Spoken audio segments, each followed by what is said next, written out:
Welcome to another edition of the GreenBaje podcast. As always, that is AJ. He is the green. I am Ken. I am the beige. As you can see, I have a nice big blue background behind me this week. Representing. Of course.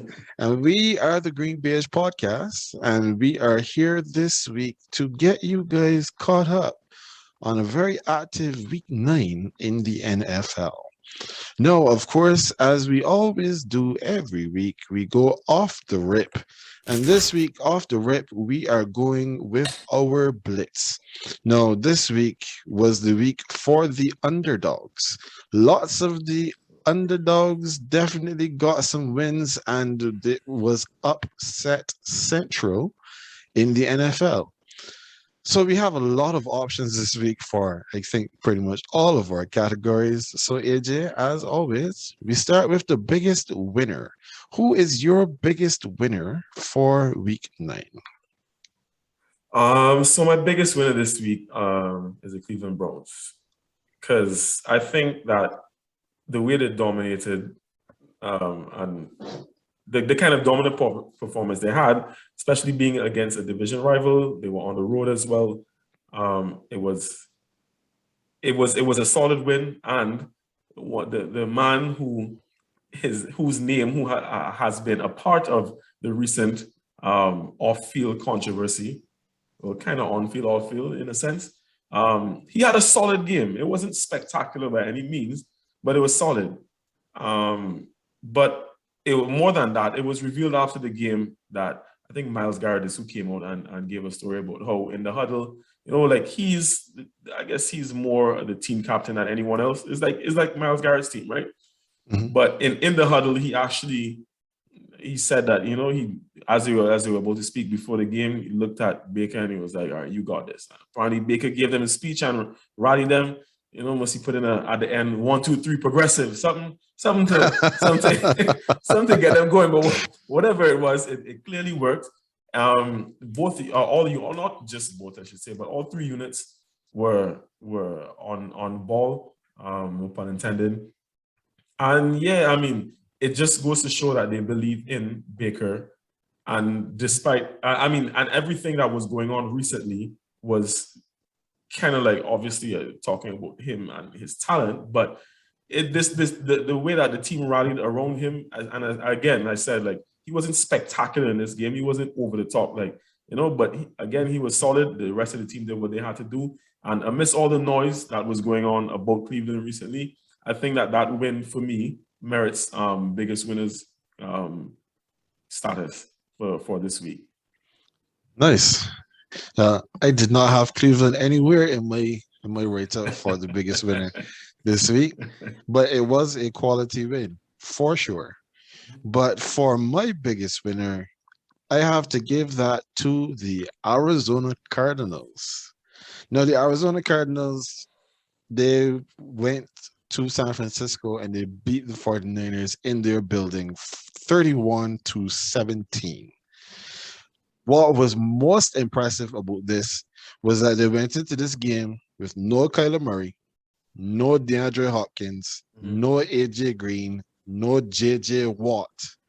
And in addition to that, they lose Chase Edmonds very early in the piece as well. So now you're left with Colt McCoy and James Conner, who's the backup running back. Now, you remember there was a time when everybody thought that James Conner really was not a good running back. James Conner could not produce, especially outside of Pittsburgh, because he wasn't even producing in Pittsburgh.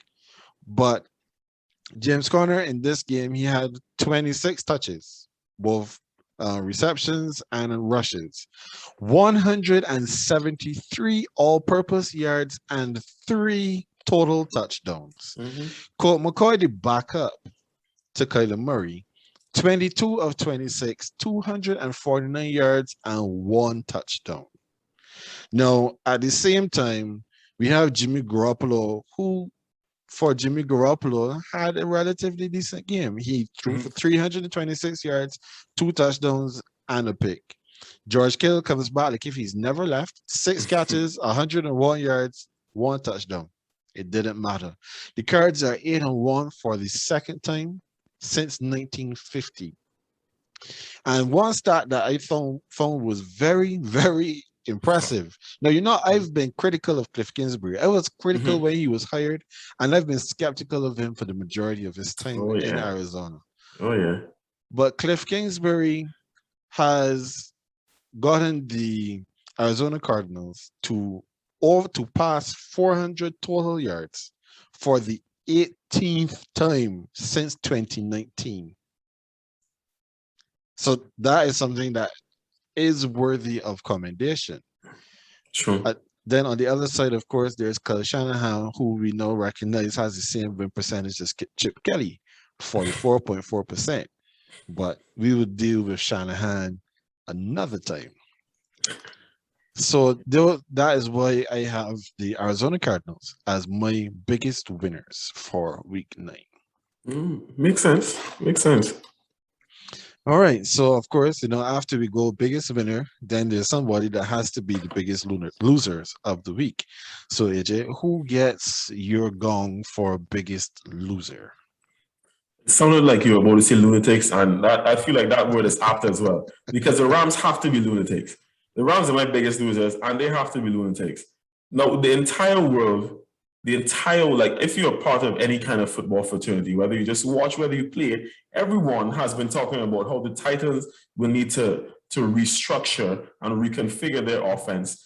Even if, we know that they still plan to be, run centric because they brought in AP to play alongside all the other guys that they have there, right? Yeah. But still, losing Derrick Henry was supposed to be like a big thing, right? And Ken, all of us who did the primetime pick on last week picked around, like no one thought that the Rams were going to lose this. The first game that the Titans would have to play without Derrick Henry, that they would beat the Rams in LA. You know why I put them as the biggest losers? This is not a good look for the Rams, Based on everything I just said about the Titans. And let me put this into context. The Titans offense scored 14 points in this game. The Titans offense only scored 14 points. So it's not even a case of like they were overwhelmingly good offensively. They were just some terrible LA offensive plays that led to Matt Stafford just really had a Carson Wentz moment at some point. And but in any case, do you realize no, right? One can say that it was just one of those nights for the Rams, but I don't know if you realize this, but the Rams are actually 1-2 against teams with a record over 500, against teams with winning records at this point in time, right? Against good teams. Had not noticed that. Yes, the only three teams, these three teams that they played, the Bucks, whom they beat in week 3, when they had farmers and fishermen at corners, they lost to the Cardinals, and now they've lost to the Titans, Ken. The other team that you're laughing, but the other teams that they've beaten is like the Giants. No, because you know that the problems that the Bucks had very early in the season, right? Yes, of course. With their corners, right? A win is a dub is still a dub. I get that, but the Rams haven't been they don't have quality wins under their belt, and a win is a win at the end of the day. But it doesn't look good, especially when Arizona just lost their first game. You get to be level with them. Now you're losing to another team that's 500. You know what? It probably does make sense that they're out here risking at everybody that's free. I'm pretty sure OBJ might end up there too, but we'll get into that in a bit. Of course.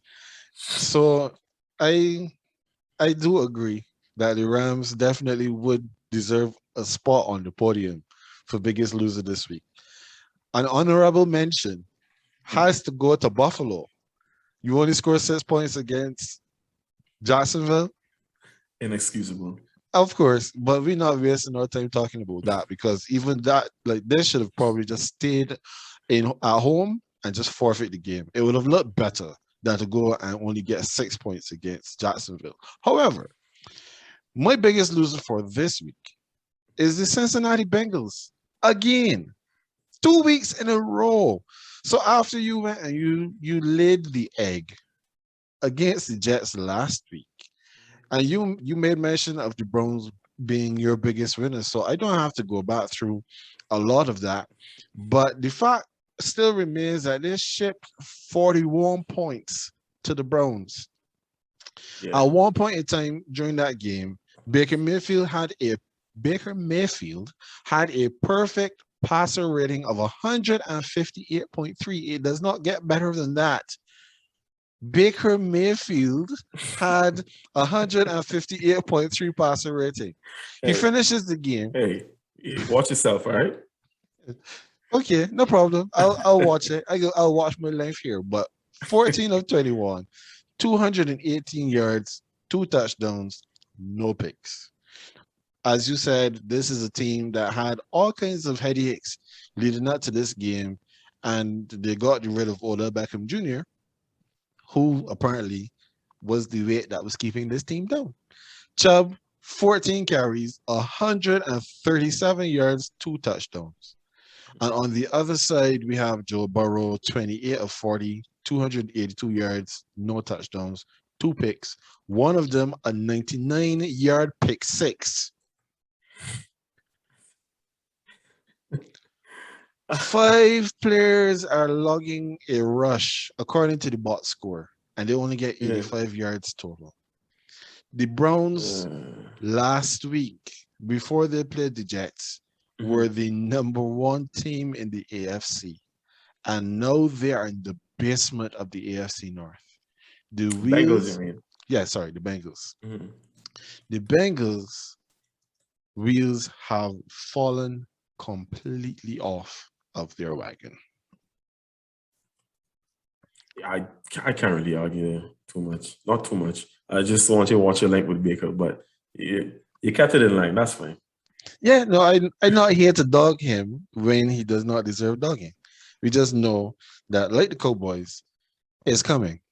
The time is coming. And I'll be right here waiting. Move on, man. Okay, no problem. On to the least inspiring win. The least inspiring win this week, AJ. Who gets your title for least inspiring? Okay, so the Texans lost again, right? Like, no surprise there.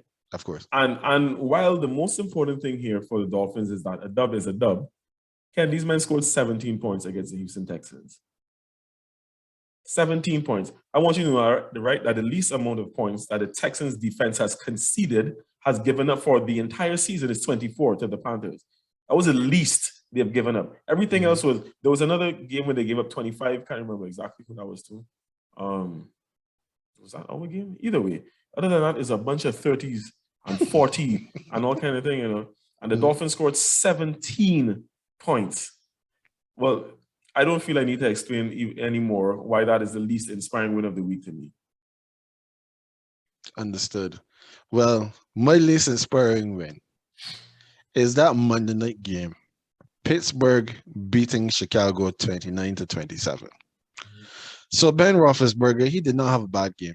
He threw couple touchdowns. He did not turn the ball over, which for him is important because he has not proven himself to be, the explosive player that he can overcome turnovers and the like. However, I'm looking at that Pittsburgh defense. Pittsburgh's defense is supposed to be an elite unit. It's not just supposed to be good. It's supposed to be great. And that defense could not get a stop against Justin Fields in that fourth quarter. So we can admittedly look at what happened through the entirety of the game and say, yes, the defense seemed to have had the Bears under control for the majority of the game. But they were also getting a lot of help from the refs. The refs were on some serious nonsense last night. And I thought about tweeting it, but I decided not to tweet it. I decided to save it till we got here. Because there are lots of things that got called on the Bears that apparently the refs couldn't find their flags for the Pittsburgh Steelers. But getting back to that fourth quarter, the Pittsburgh Steelers allowed the Bears to come all the way back in that game and take the lead. However, the fact still remained that the Bears took the lead and left too much time on the clock. Which then gave Ben Roethlisberger an opportunity to come down the field and get them into position for a field goal. Mm-hmm. But you know, one of the things that also helped helped Pittsburgh in that fourth quarter, the worst taunting call I have seen this season. So you're going to tell me that a man who sacks the quarterback on fourth down and does not unpick his teeth to say anything. One of the things that I also made mention of with regards to this particular linebacker is that he also spent some time on the Pittsburgh Steelers practice squad this season. So when you don't get an opportunity with the team and now you come back and you make probably the biggest defensive play in the game, because at that time, Pittsburgh is now completely out of field goal range. They have to then punt the ball. He takes some steps in the direction of the Pittsburgh bench, but he does not even make it to the numbers, AJ. He is somewhere in between the numbers and the hash. How is that taunting? He's not saying anything. He's just looking at them. And of course, then he will make comments regarding the hip check that he gets from the ref, who's then throwing the flag and hitting him for 15 yards. My heart went out to him because you are a practice squad player. You are doing whatever you can to have this moment. And the refs rob you of this. If I was Matt Nagy, on behalf of my team, I would have taken the fine. I would have blasted the refs when we got into that post game, because there's no way that we could be getting hit for 12, 13 penalties and only 2 penalties go against the Pittsburgh Steelers in an entire football game. Something is wrong there. Pittsburgh can't be feeling very, like you said, a win is a win. A dub is a dub. And when you have a stroke in that win column, it feels pretty good. But there's not much coming out of that game, with the exception of Najee Harris and his performance, that they should be hanging their hats on today. I am sorry. Understood. That's actually a perfect segue. Yep. Wait, did we cover that? Oh, wait a second. Yes, that was the least inspiring. I gave you the least inspiring win for my moral victory. Interesting. Oh, you gave. Oh, that was my mistake. I got caught up in my notes, so that was my error. Oh, so what you gave was just the least inspiring win, right? Yes, I just gave the least inspiring win. No, you're still good because you asked me least inspiring win, then you gave yours. So okay. We have more victory now. Yeah. Okay. That was my error. Yeah. My error again. I got lost in my notes just now. So, who is your moral victor for this week? So the reason why I said it's a perfect segue is because my moral victory is the Bears. Because I won't lie to you, and I did not see any action this last weekend. As much as I wanted, there are certain games I wanted to see. We outline that every week, but last weekend was my anniversary, right? So I wasn't focused on, and it was on the Sunday itself, so I was not focused on the games. I just saw scores.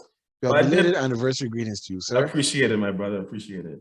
I did get to see last night's game fleetingly because, again, I was kind of tied up with some stuff at that time. So I was watching in and out. So I can't say that I'm aware of all the calls that may have been missed that you were pointing out. However, I did see the Marsh play and obviously seen it on replays. And I think generally, I mean, to go back to your point though, the call is just not the call. At the beginning of the season, this is one of the topics that you brought up, right? Yep. About the new taunting rule. Mm-hmm. I hate it. But Same it is here. It is a rule nonetheless at this point. I kind of understand. I don't have a problem with him getting the call for taunting because he was there for a while. But that's neither here nor there with that. At the end of the day, the overarching point is this, and as you just so eloquently ended your last segment by saying, the refs had a part to play in this game, right? And the fact of the matter is, we're here saying, and it seems like the general consensus, that the refs played a big part in the Bears losing this game. And it wasn't just a case of the Bears were outplayed for 4 quarters once again. Justin Fields actually showed, at a certain point in time, Justin Fields actually looked like a quarterback. He did. He did. I saw that much.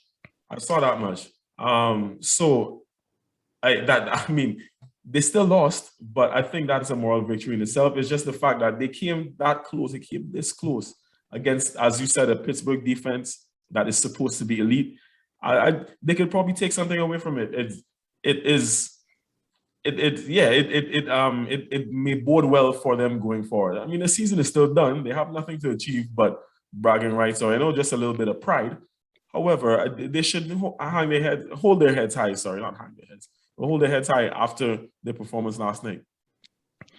All right. So my moral victory for this week, and I mean, this should not come as any great surprise to anyone, but it is the Baltimore Ravens. I had the Baltimore Ravens as my moral victory. I actually had 2 teams, and the other team, I'll give it to you. I'll just tell you who they were. It was the New England Patriots who beat the Carolina Panthers 24-6. Yes, but you will get that spiel some other time. I want to focus on Lamar Jackson and the Baltimore Ravens. Now, the Baltimore Ravens, they are the heart attack kings of the NFL. They seem to start very slowly in games, but most of the time, they're able then to come back and pull their fat out of the fire. Mm-hmm. They're down 24-14 heading into the 4th, and they were able to come all the way back and force overtime against a very game Vikings team. Now, we keep hearing lots of, I will have to say, silly criticisms with regards to Lamar Jackson. We heard that Lamar Jackson, he doesn't play well from the pocket, but he has been passing well from the pocket this season. He has been playing from the pocket. They say that he is just a glorified running back at the quarterback position, but then how do you then compensate for his arm when he's playing as well as he has been? In this game, he goes up against a pure pocket passer, Kirk Cousins, and Lamar Jackson outpasses Kirk Cousins 266 yards to 187. In case you forget, he also is an elite runner of the ball. He's not a running back. He outrushes Dalvin Cook 120 yards to 110. So he alone outstrips the entire Minnesota Vikings offense in this game. And then the other thing that we were hearing where Lamar Jackson was concerned, and the way how Baltimore especially likes to, run the ball and ball control and win the time of possession, is that they can't play from behind. But that's what he just did. Again, he came back from 10 points down in the 4th quarter, got to overtime, took his team down the field, and got into position for a winning field goal. He is the offense in Baltimore, and all he does is win. And now that they have found ways to win these games in difficult circumstances week after week after week, then there is lots for them to build on. And they now, for me, have to be considered one of the favorites to come out of the AFC. That's fair. Now, we made mention of a few of these upsets, these underdogs that took down the big dogs this week. But, of course, there were some other upsets that happened this week. Mm-hmm. The Atlanta Falcons, they came into my dome and they beat my Saints 27-25, similar to what happened to Justin Fields. We scored too early, left too much time on the clock, and we were continually getting beat by the big play. So to me, it was not really a surprise that we ended up losing that game. We could have been considered, for me, one of the moral victors, because we were able to get at least to the 4th quarter, keeping the game close. We were able to take the lead, but we were not able to maintain that. Denver, the Denver Broncos, my current home team, came into your town and Yeah, true. ramshackled the Dallas Cowboys in Jerry's World 30-16. Give up 2 garbage time touchdowns, and that's how the score actually seems relatively respectable. But there was nothing respectable about what was happening during that game. And then the hapless Raiders, who, well, we'll get to them later. They lost to the Giants 23-16.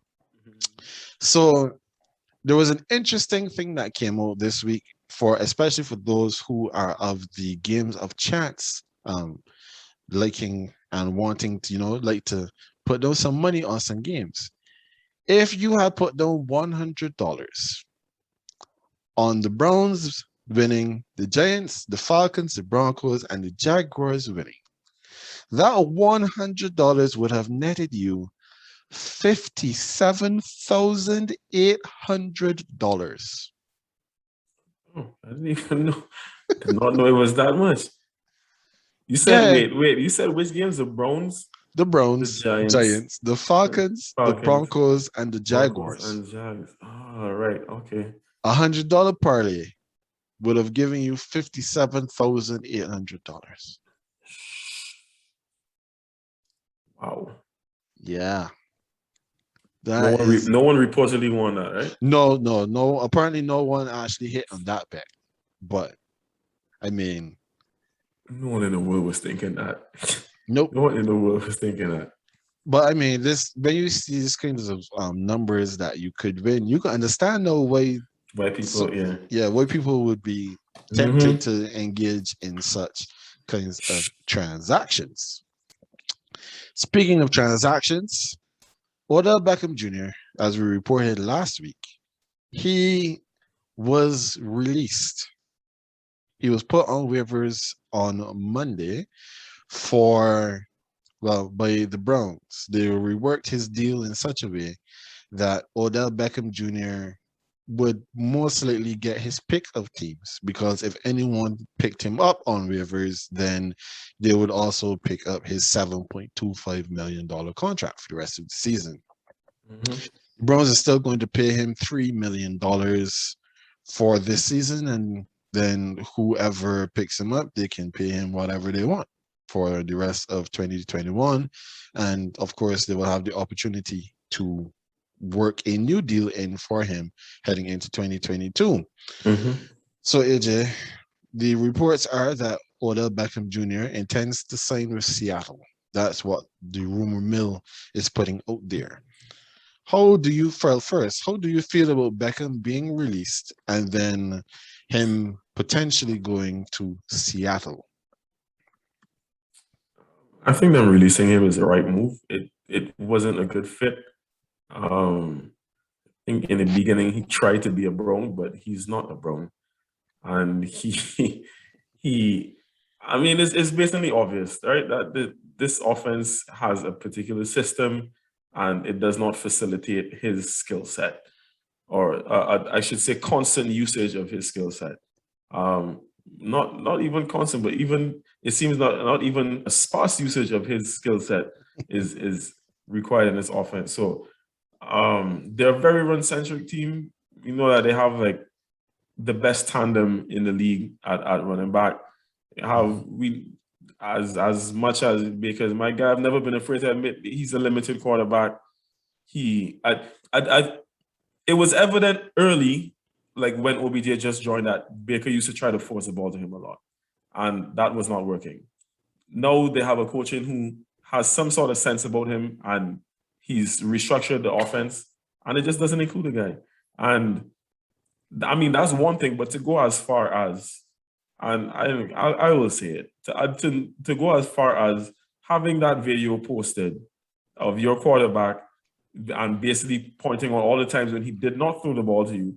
I don't care if OBJ didn't press send. He knew it was happening, though, or he knew when it happened. He didn't try to stop it or take it down or anything like that. Not that he himself posted it, but still made no effort, hasn't spoken anything about it. So he knows, and he knew when it was happening. So You don't want that kind of juju in your not living room, in your dressing room. So he had to go. He had to go. As I pointed out earlier, the team is very much behind Baker. They believe in him as a leader, and so it was him or Baker, and he had to be shown the door. He's not needed. So I'm not surprised, or I don't think that anything is wrong with it. About him going to Seattle, why? I don't understand. I don't understand why it would be Seattle. Why he would want to go to Seattle? Because I'm pretty sure other teams have reached out. I genuinely don't understand why Seattle. Because part of what I saw is that he really wants to be on a contending team. So if you go to Seattle, I don't, and Ken, again, I'll go back to what I said, something I said at the beginning of the season. And you remember this very well. I said that this team was not going to be good this season. They're not, Ken. I know you don't believe that this team is making the playoffs. So what is it that OBJ is? Does he just want to be the shiner? Because even if he goes to Seattle, number one, he's not making the postseason. Number two, he's not going to be the star receiver in the team. So I don't understand what he wants if this is actually true. I think it makes absolutely no sense, and I'm hoping that this is just some falsified media report. So I echo a lot of what you said with regards to Odell Beckham Jr. and his place in the offense of the Browns.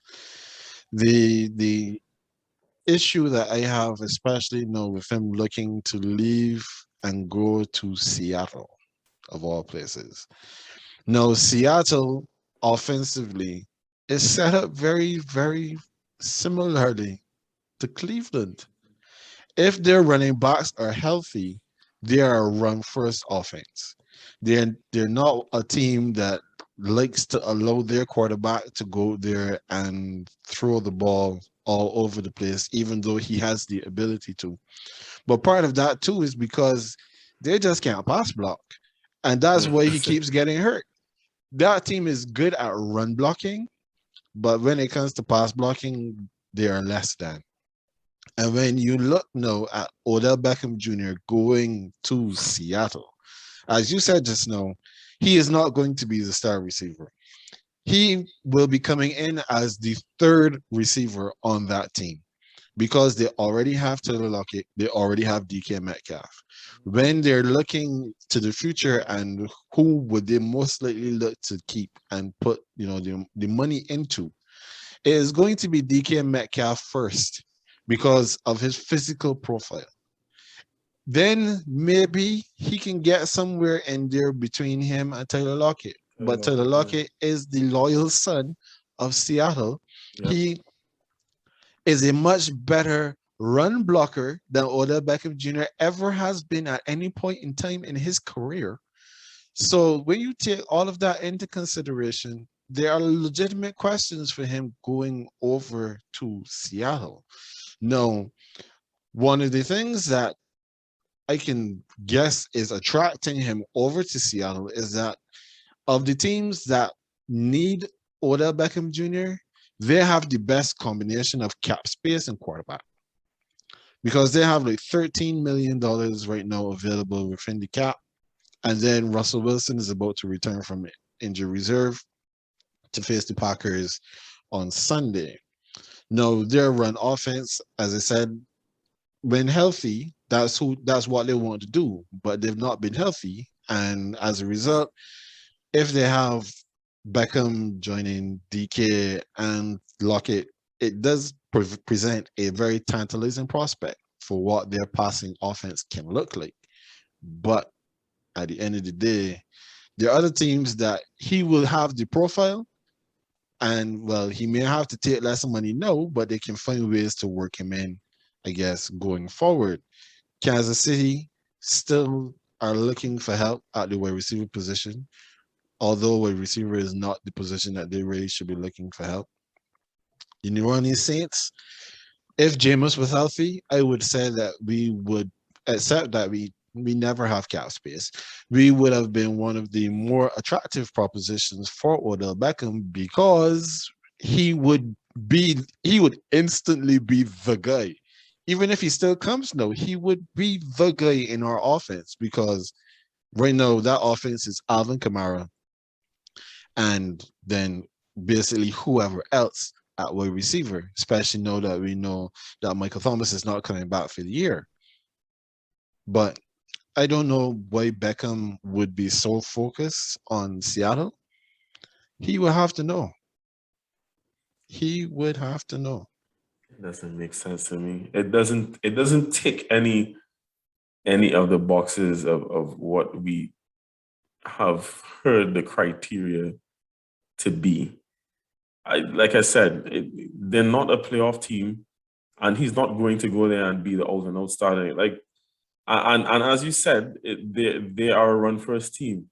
And I was just here looking, as you were saying that, and I was listening. I was just here looking to try and gauge like how is it, like how many like how many targets per game per se that these receivers get, because I mean obviously they're the two receivers, but there are still other options in this team that Russell likes to throw the ball to. So it's not like the offense is going to, like the passing offense even is going to be run through him, through OBJ. So I just don't get it. I just don't get it. I've seen suggestions. Honestly, let me be a homer for a minute, right? I would love it if he was to come to the Patriots. I think that we should be trying to convince him to come. However, I wouldn't be surprised if he didn't. I just prefer it when my team actually tries to make these moves. Like at least show some intent and try to do it. You know what I mean? Obviously we had a great chance if number 12 was still on the center, but you know, that's history. But the thing is that I would at least like my team to approach him. If he turns this down, then cool. You can't do anything about that, but you tried, because there are more attractive options out there. But if this man turns down to go Seattle, and I understand they do have the better quarterback, but like right now, which team is trending upwards and which one is trending downwards? And in the New England offense, the passing offense can be like he could head straight to the top of the class. There, our offense could be run through him in that respect. I mean, it's a better fit than Seattle. I'm just saying. There's so many other teams to me that are better fits than Seattle. I really hope this isn't true. I mean, I don't really care that much, but it would just make me shake my head if after all of the histrionics that this is where he was to end up, at a hapless and downward spiraling Seattle team. Of course. So that's enough on Odell Beckham. But this week we have That's What He Said. That's making an appearance because there's a he that had a lot to say. And AJ, I believe that it would be remiss of me not to give you an opportunity to speak on this. And this should come as no surprise to anyone, as we hinted at it on Instagram just yesterday. That's what he said. We're looking at Mr. Aaron Rodgers. So Aaron Rodgers has COVID.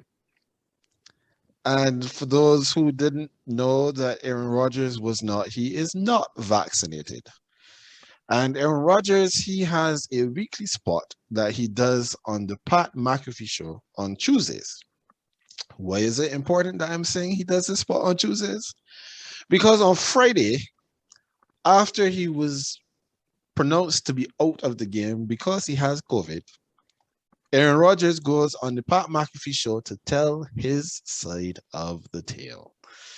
And one of the main things that he said in this expose that he gave, the diatribe that he provided, he said he didn't lie, AJ.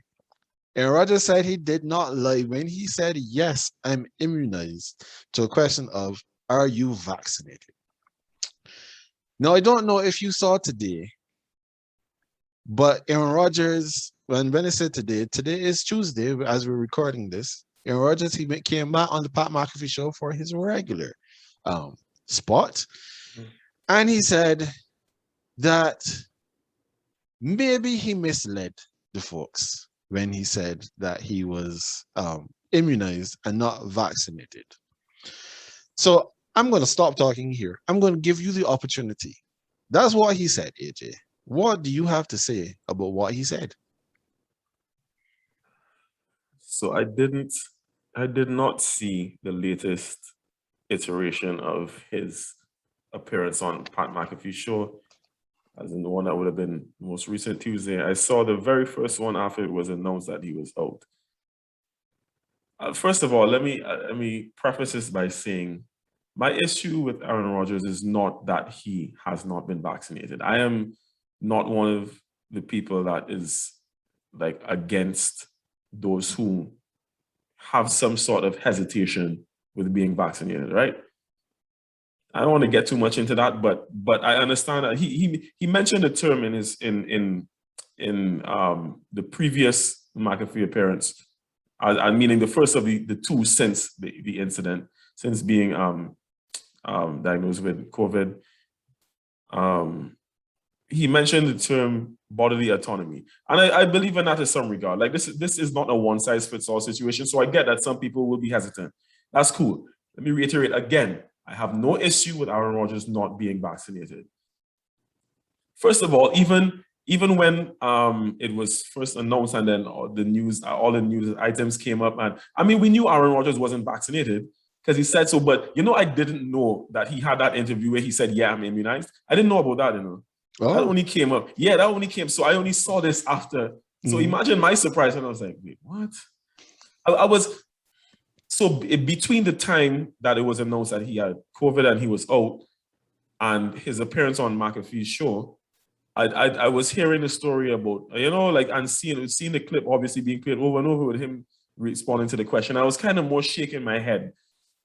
It was like, oh, come on, Aaron, that's what that shit could do. Like, this is what. But I was kind of like shaking my head more so. But I wasn't really peeved as yet. You know what really got me miffed with Aaron Rodgers? It was that appearance and something you just mentioned where he doubled down on saying that I did not lie. Boy, that is the worst part of it for me. That's the part that really got under my skin. It's a doubling down. Like, Aaron Rodgers, don't talk to big people as if we're stupid. Don't piss on us and try to tell us it's real. You knew exactly what you did. Yes, you did lie. It was a yes or no question. Are you vaccinated? Don't tell us about, yes, I'm immunized, and then double down on it on the show, talking about, well, I didn't lie, and then give some grand old soliloquy that was basically trying to make chicken salad out of chicken, you know what. And then for you to come and tell me, because I didn't even know that this happened more in the most recent episode, that he said maybe he did mislead. Well, no BS, Sherlock. So it took you all of this time to come to this conclusion, for you to have this self-awareness to realize that you did that had to be someone probably in his ear saying that. Because if Aaron Rodgers took an entire week and some to come to that realization after and act like he was some kind of victim for lying, well, clearly, this man is out of his mind.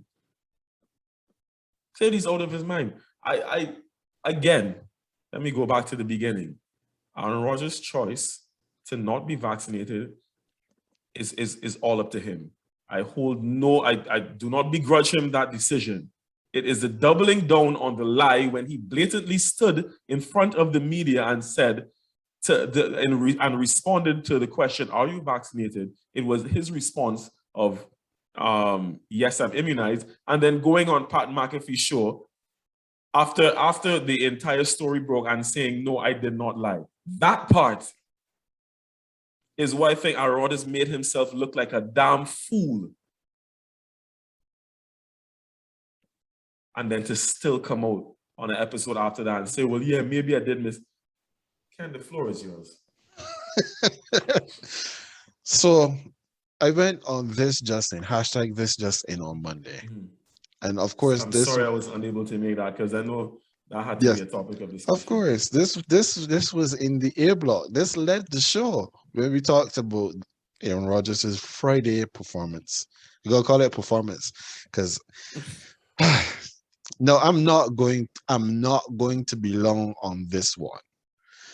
One of the main points that I made when I spoke about this on Monday was the fact that the entire world knows that Aaron Rodgers lied when he said, "Yes, I'm immunized," when he said no, when he's now trying to make it seem as if we are the ones that are making more of this than needs to be made of, because he is just practicing bodily autonomy.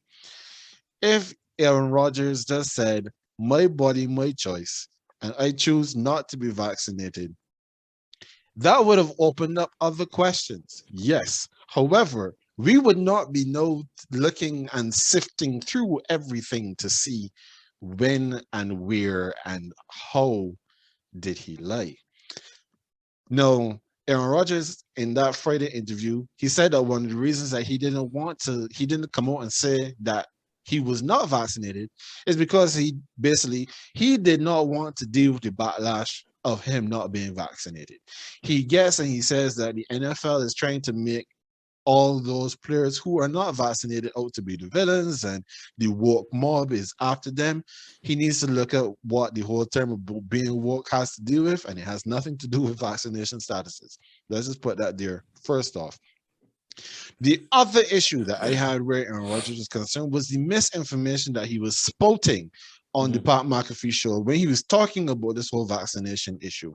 Like you, if he doesn't want to be vaccinated, cool. I don't care because he is not interacting with me. Therefore, he's not putting me under in any kind of risk.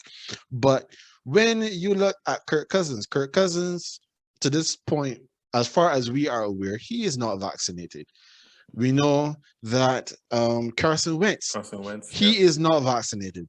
Lamar Jackson is also not vaccinated. So we have three high-profile quarterbacks who are not vaccinated. There are no mobs outside their door holding pitchforks and torches, ready to storm the Bastille and hold them down and jab a syringe in their arm. So the backlash that Aaron is getting now is all because of his duplicity in trying not to let everybody know what the position was to begin with. And further to that, when you are in an unvaccinated individual, you are supposed to come to all of your media availability if you are in a room with people and wear a mask. Alan Lazard, his teammate, is also not vaccinated. And what came out in this entire situation was that Alan Lazard, while he is not vaccinated, he has done all of his media availability on Zoom, similar to how you and I are here talking. So he's talking and everybody's there watching him on Zoom and he's talking to them free. Aaron Rodgers, except for at the very beginning of the season, every single time he has been on a podium in front of people, he has not had a mask on, which would give anybody who's just looking on and understanding what the protocols are, you would then think that Aaron Rodgers is vaccinated.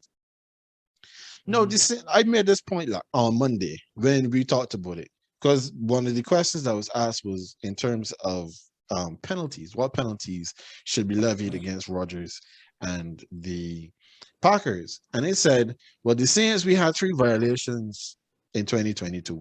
Sorry, in 2020 into the 2021 season, which ended up costing us $700,000 and a 6th-round draft pick.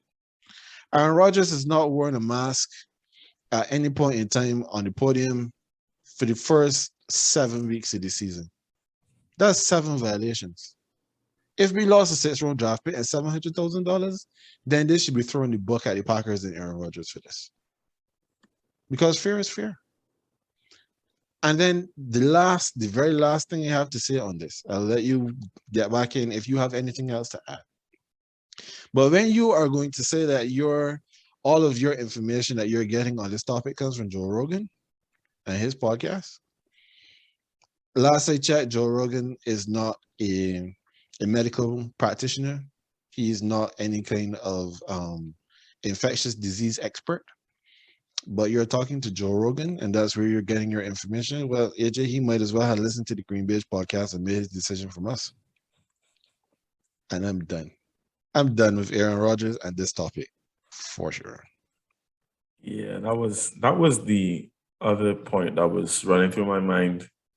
You just made it to basically sum up everything. But that was the one thing I forgot to mention before that also had me like, what?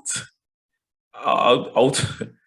It and we were. I noticed in the chat that there was a particular point, like shortly after it came out, you did admit that he did make that Aaron Rodgers made some valid points in some of what he said, right? Mm-hmm. There were also some things that were completely egregious. Like I said, for me, he started wrong, so he couldn't end right. But that whole thing about, oh, I didn't lie, like, yes, you did. Just own up to it and let's move past it. Mm-hmm. That one really grind my gears, right? But then it was too hearing that part about Joe Rogan. I like Joe. I don't know what you believe in, Rodgers. I don't know if you believe in Scientology, whatever the case is. But Joe Rogan, clearly you believe very much in Joe Rogan. And that was some of the dumbest ish that I had heard from someone who's supposed to possess, who I expect to possess a lot more common sense, since he's able to learn an entire offensive playbook and do the things he does year in and year out. Dumb is just the word I could use. I'm not saying he's a dumb person. Mm-hmm. Mind you, I don't want it to come across as if I'm calling him dumb, but some of the things he said were absolutely dumb. Dumb is the only word I can use. Agreed. So we'll leave Aaron Rodgers and what he said right there. All right. So AJ, as we're getting ready to wrap this up this week, we like to let you know, first off, which teams are on buys coming up for week 10. And in week 10, we have the Chicago Bears, the Cincinnati Bengals, the Houston Texans, and the New York Football Giants. They are all on buys. Especially for the Texans, it is good because that means they don't lose this week. So now we look ahead as well to the matchups for this week, and there are lots of good ones. AJ, which games are you paying closest attention to for week 10? Well, right now I have to mention my Patriots once again. Right now we're on a 3-game winning streak, which is obviously the best that we've been on for the entire season. We're at home hosting the Browns, who we spoke about earlier on in the show, coming off of that spectacular win. They've been going through some stuff themselves, but it seems like they've cleansed their aura a bit, and they're coming to Foxborough. So that is a game I'll definitely be keeping my eyes on. Also, the Vikings-Chargers. Oh, I don't have much faith in the Vikings to do anything much, but if it's one thing they have been doing this season, is keeping games close. They haven't been really getting blown out, even in games that they've lost. The Chargers, I actually consider the Chargers as one of my least inspiring wins for this week, but I decided to go in a different direction because I feel like the Chargers should have been dominating the Eagles a bit more than they did. But as Nick Sirianni, as he said in the interview, maybe the flowers are actually starting to bloom, or whatever was the analogy he used and whatnot. I don't know if you heard that speech, but either way, that's another matchup that I'll definitely be looking at, the Vikings Chargers. And yeah, so we have the Seahawks Packers as the evening on Sunday. And so you said Russ is supposed to be back. Yes. Aaron Rodgers is supposed to be back. I have no idea what's exactly what is happening, but either way, this is still an intriguing matchup for the Packers because Jordan Love was not good. He was not good against the Chiefs, and to be quite honest, that was a winnable game. If Aaron Rodgers were there, that could have been a winnable game. He was not good, so this is like it. You could say that it was, it was his first start and blah, blah, blah. So there were other factors to consider. But at the same time, no, we're getting to see him if there's another week to help him prepare for this matchup. They'll be at home. So I'm really interested to see how this goes, especially with Russ just coming back off of this injury and surgery. So I think this should be a good matchup. It feels like a relegation 6-pointer because of the fact that it's Jordan Love in and not Aaron Rodgers. So there is a possibility that Rodgers might play. on Sunday. He is going to be provided that everything goes well with his tests. He should be reinstated on Saturday, which gives him an outside shot to play on Sunday. If Aaron Rodgers is fit and healthy to play, regardless of what the circumstances are, he is going to play on Sunday. Because, as you said, Jordan Love did not fill anybody's heart with confidence on this past week playing against, I mean, yes, okay, playing in Arrowhead is difficult, but you would have hoped that he would have shown a bit more than he did. Now, all of the games that you made mention of, I had listed as my three of the tastiest matchups. I only have two to add. Of course, the first one is my Saints going to Tennessee to play against the Titans. The Tennessee Titans, their defense has been playing well. My defense has been playing at an elite level. So it's going to be very interesting to see how that goes. Especially knowing that we've had lots of issues with our quarterbacks recently. So that I'm going to be paying, I will have that on the big screen, and then I'll probably have lots of screens dotting around me so I can keep tabs on the other games. The other one is the Sunday night game, the Chiefs and the Raiders. And we continually have this morbid curiosity where the Chiefs are concerned. We could have the Chiefs on our least inspiring victory pretty much every week this season for that they've won. Facts. And they could have been the worst losers for every week that they lost. So them going up against the Raiders coming up next. But there is always going to be curiosity, especially with a division game. So right now, the Chargers are leading that division, and the Chiefs and the Raiders are 2 and 3. So it will be a good game. I am very curious to see how that goes. All right. So we haven't had it for a couple of weeks, but this week, the final thought returns, and it is my turn. And this week for the final thought, you have to bear with me a second because it is going to meander a bit at the beginning. But it is based on what is happening in Vegas. The Las Vegas Raiders are having probably the most, what is the word I'm looking for? The most controversial season in their history. And this is a team that had the moniker of being the bad boys of the NFL. And they clearly are living up to their name. So for those of you who may have just emerged from a cave and did not know what was happening, John Gruden, he started the season pretty well coaching the Raiders, and now he is out because a decade-long email trail of bad behavior has made his position untenable, and he was fired. Then last week, we were made aware that Henry Ruggs III, former wide receiver for the Las Vegas Raiders, he had a tragic motor vehicular accident, and now he is facing every charge that the DA in Vegas can find to throw at him. And now Damon Arnett. Damon Arnett, he was the 2020 first round pick cornerback, and he went on Instagram Live, so for the world to see.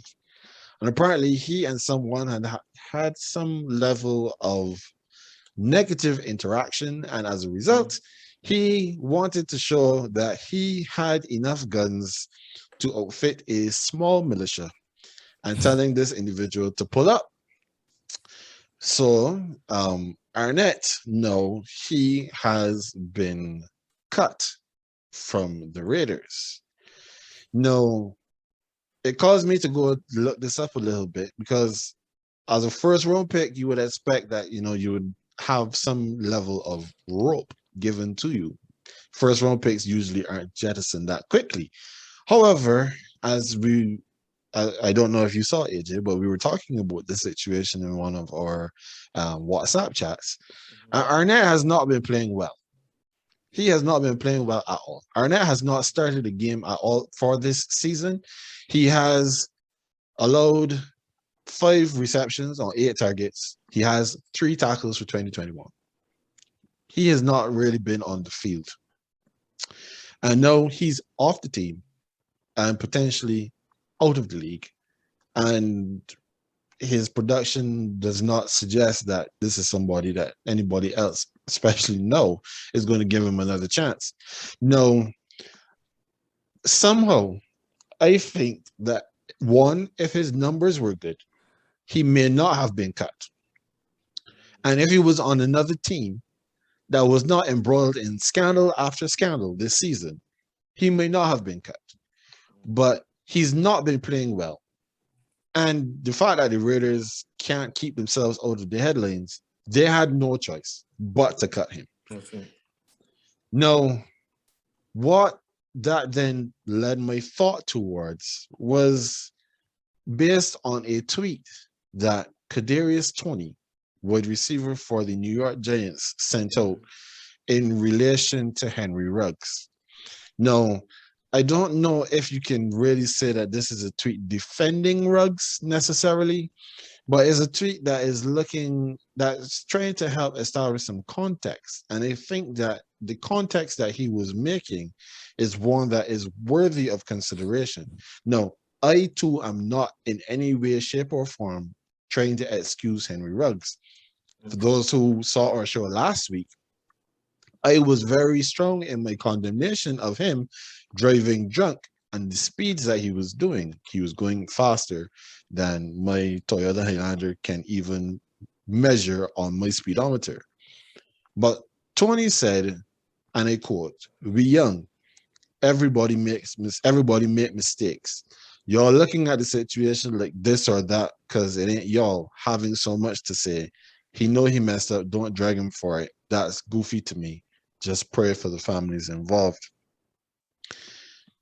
The overarching theme of his statement is Henry Ruggs is young, and the majority of the players in the NFL are young.